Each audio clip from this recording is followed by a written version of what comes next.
Hi everybody, welcome to Active Self-Protection Extra. On today's video, I previously put a link in the description to the video that I did on unholstering a firearm while seated carrying appendix without pointing a gun at your nether regions or any part of your body. There were a couple of really good questions in that video, and in particular today, I've put the getup back on, so I'm back in my spats and an undershirt, so then that way I can talk a little bit about a couple of concerns that people had about, well, but John, how do you move around in that kind of a setup? How do you sit down? How do you bend over and tie your shoes? That's not possible. Today, I'm going to show you how I do it. Today's video is brought to us by Mantis. The Mantis family of products is integral to ASP staff building handgun and carbine skills and are your most economical and fastest path to improvement in your skills too. Whether you choose the X10, the Laser Academy, the Blackbeard, or use them all in concert, they will help your practice be more effective, efficient, and fun. Go check them out, pick up a unit, and thank them for sponsoring today's video.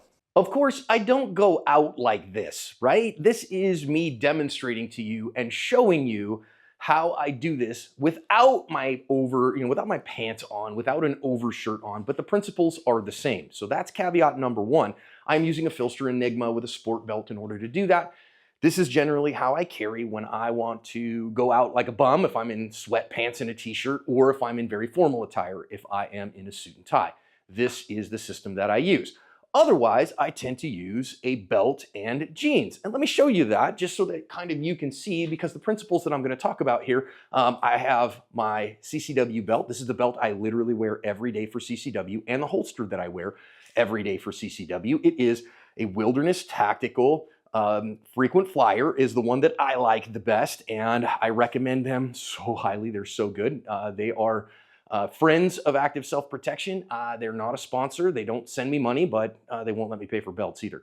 My son actually works there, and the general manager and owner, Sam, is a great friend and an incredible human. And also, this is a Darkstar Gear Orion, which is my everyday holster. Darkstar Gear is part of the ASP Holster Consortium. Blah, blah, blah. I always, want to be transparent about financial relationships.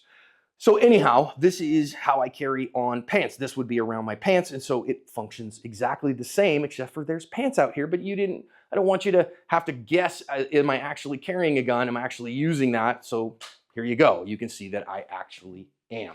Now, I am using a blue gun in this particular case, which is my everyday carry. It's a P30. This particular one has a hammer on it. I haven't ground that down so it looks like a lem. Works just fine. So, all of those out of the way. Second caveat, just like in the first video, you don't have to carry appendix. I'm not telling you that you have to carry appendix. Strong side carry is fine. There are pluses and minuses to every method of carry, right? If you're carrying anywhere from slightly behind the hips all the way in front of the hips, that's great for me, okay?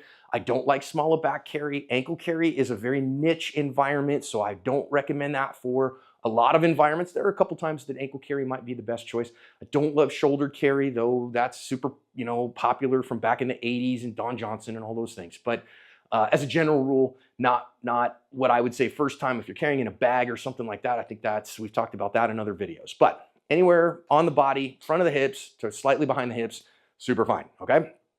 But how do I move around with this on me? Well, all right, another caveat for you. I have worked very hard to get in the body that I'm in now, okay? So I've spent the last 2 years, 23 months. I just started, I'm recording this on June 1st, and so this starts the 24th month of my body transformation, and currently I'm 5'10". I've been 5'10" for a long time, actually, since about 2002. 2 back surgeries took an inch off my height. I was 5'11", now I'm 5'10". I currently weigh about 204 pounds. If you've been around the channel for a while, you know I've been as heavy as around 290. And so all these principles, I used an Enigma. I wore without that, it was a larger version of that belt, but same stuff when I was big. You just got to customize it to the way that your body particularly works. So I'm not telling you exactly how to have this. I will say this, if you want to learn, like if you don't want to learn, you just want to carry strong side, carry on smartly. Like go do your thing, have a nice day, God bless you and keep you. If you're like, gosh, I haven't been able to make appendix carry work for me, but I'd really like to, well, go to the Filster Concealment Workshop. There's a link in the description, and they have guides for multiple different body types, and those can be so helpful for you to find your peaks and valleys, to find the best place, because like we find a lot of ladies, like, they're not kind of shaped like a Dorito. They tend to be shaped, with wider hips than they have upper bodies. It's just a general thing of biology. So that's going to change kind of the best place to put things. And how to conceal well and how to do so comfortably. And if you are a guy that has a large belly, do you have one where you get a Dunlap, or do you have one that's more kind of smooth? And where are your peaks and valleys? I tend to like the same kind of spot that I liked when I was heavier, which is I carry the gun here in my inguinal crease, the crease between your leg and your groin. And I still have just a little bit of tactical fluff here. Currently, I'm just in the high 17s in terms of body fat percentage. I'm around 17, 8-ish body fat percentage-wise. And I still have a little bit of chub here, okay? Even though I'm super proud of the body I'm in and I feel great. And so there's that. Okay, there's all the caveats. How do I do this?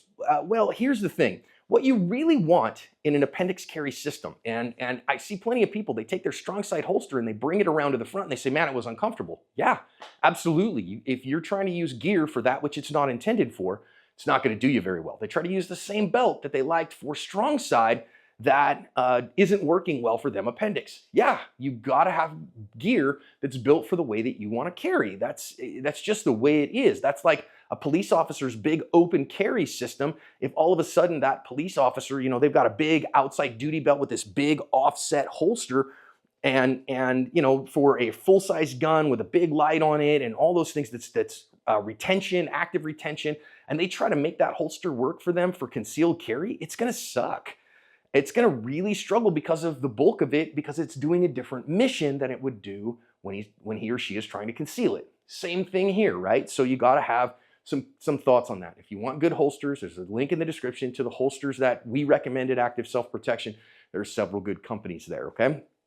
Now, all that said, here's what you really want, and I'm actually going to show it to you with my belt and holster, okay? So I'm going to come in and let you see this a little bit, because what I really want you to see, do you notice here now, again, it doesn't have a gun in it right now, but the principle is really quite easy to see. Do you notice here, I'm holding this belt with 2 fingers on each side, and do you notice that it stays upright? That it is vertically rigid. However, if I grab this, it is torsionally flexible. So I have torsional flexibility and vertical rigidity, and that helps me quite a bit. Now, on this particular holster, I use a wedge and a claw to help it in other ways. We're not talking about all the stuff with holstering right now. I also like, personally, I know, man, this is going to lead to some hate. So if you're a hot, to go like super cool kid, everybody's using the DCC clips or monoblock. Now, I still like pull the dot loops, man. I just love the pull the dot loops because it allows it, again, a little bit of flexibility to move around me as my body changes over the day. You do what works best for you. So vertical rigidity, torsional flexibility, and that torsional flexibility, what it does is it allows the gun to move a little bit around my body as my body moves, and that makes it much more comfortable. So what does that mean for me? Well, that means 4 things like, well, John, how do you bend over? What we generally tell people to do is use your hips, okay? And of course, where most people are going to struggle is their hamstring flexibility more than anything else, right? So if you want to be able to bend over with a holster on, well, first, can you bend over well? And are your hamstrings limber? And I've worked very hard to build my hamstring flexibility, because if I don't build hamstring flexibility and glute flexibility, I struggle with back pain, okay? So 2 surgeries on my back from a car wreck I had in 2000. Yay, I'm allergic to drunk drivers. Whenever one hits me with their car, I break out in herniated discs in my back. I have to maintain hamstring flexibility and glute flexibility and lower back strength, lumbar extensor strength, which is why I go lift at the gym. Anyhow, how do I bend over? Ready? Okay, so here's what we do. Here we are sideways, and then in order to bend over and touch my toes with my gun on, here it is, I bend over. Now I'm touching my toes. Now watch what happens here. I'll turn it over this way so you can see it this way too. So again, here's the gun. Ready, set, bend over. You'll notice, actually, it'd be hard for you to see, but when I'm bent over, can I pick that up to where you can see? My gun is still not pointing at me, okay? Now, Where does it fold? Now, if I keep this gun and I try to keep it way up high up here, that doesn't work well for me. And that is because the way that my particular physiology and anatomy works, I don't do that. So what happens is that as I bend over, that it does push on the gun just a little bit, on the top of the gun just a little bit. But that's okay. It's not touching anything. It's not pointing at me or anything like that. And I can continue to do so all the way to touch my toes. No big deal, right? Comes right up, no problem. Well, how do I bend over to the side? Like this. This is a weird thing. Who does this in the real world? Nobody.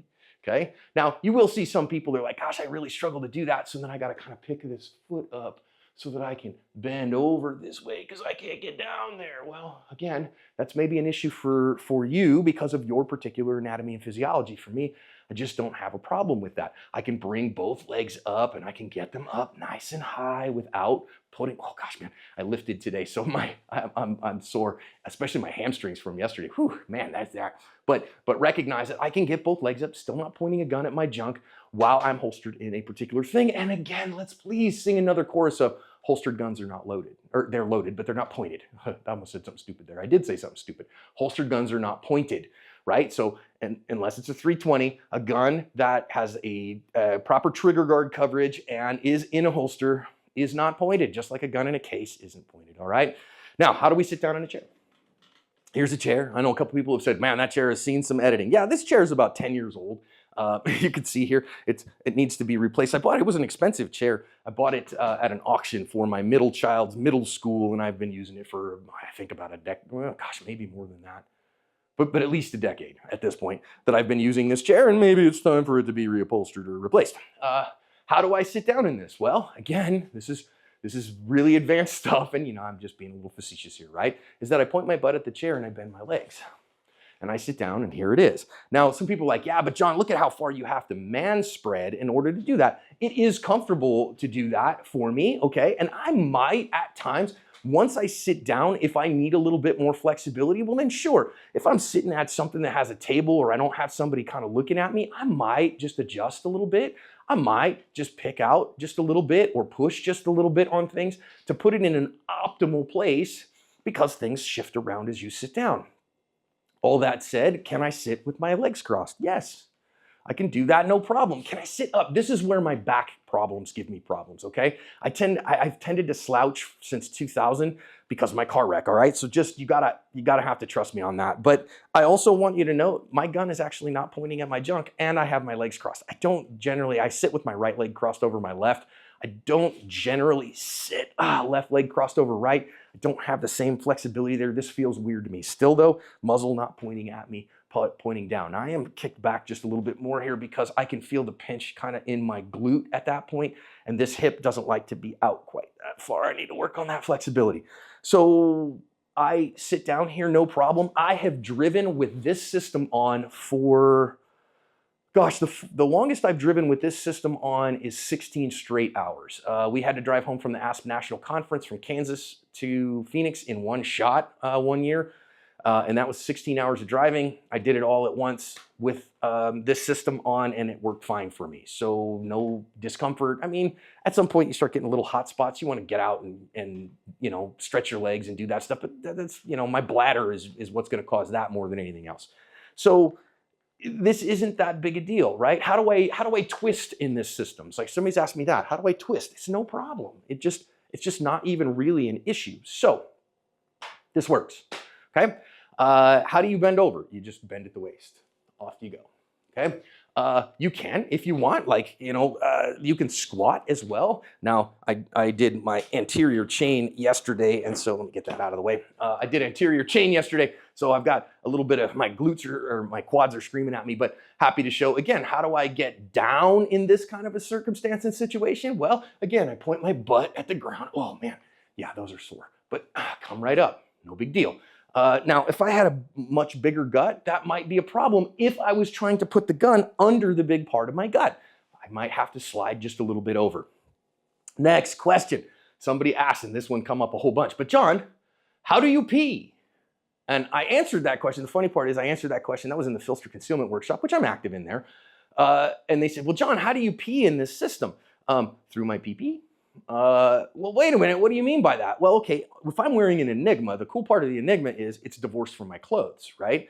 So I can zip and then slide this over a little bit, undo the things on the pantalones, and go from there, right? Do the thing. I do exactly the same if I'm using the belted system. So if I'm using this belted system, notice this is one of the reasons I love the Low Pro. You notice I have it off to the side, right? So if this is kind of where my middle would be, right? So this is kind of how it would be oriented. I keep the buckle off to the left. As a lefty, that works well for me. Right-handers generally flip that over and keep it over to the right. That's fine. But I usually keep this in a spot where I've got some ability to slide it. So I'll slide the entirety of my belt and just slide it over a little bit for that moment, do my business, slide it back, go about my life. So if I've got to pee, I don't have a problem. What if I have to go number 2 in public? Okay, if I have to go number 2 in public and I'm wearing an Enigma, that is a little different than if I'm wearing a belt and pants.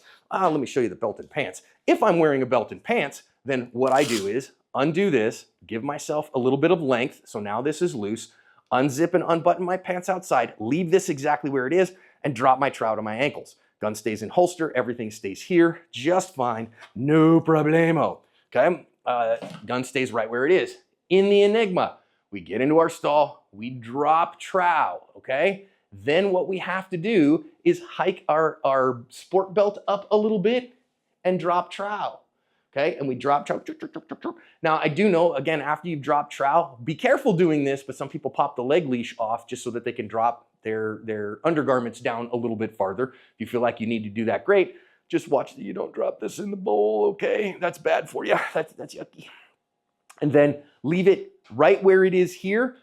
Drop trowel, sit down like this, do your business, pick everything back up. It takes a little while to kind of get all this stuff together and then go about your business, okay? And then put yourself back together. So this is how fast that goes back together. No problemo. How do we move around? How do we go to the bathroom? How do we do those things? It's not really that hard, but I always recognize that people may not have learned that. I kind of had to learn it by hard experience. The way to get that information without having to experience it yourself, asking great questions, I just tell you, man, the Filster Concealment Workshop is great. Hope that helps you. Have a great day.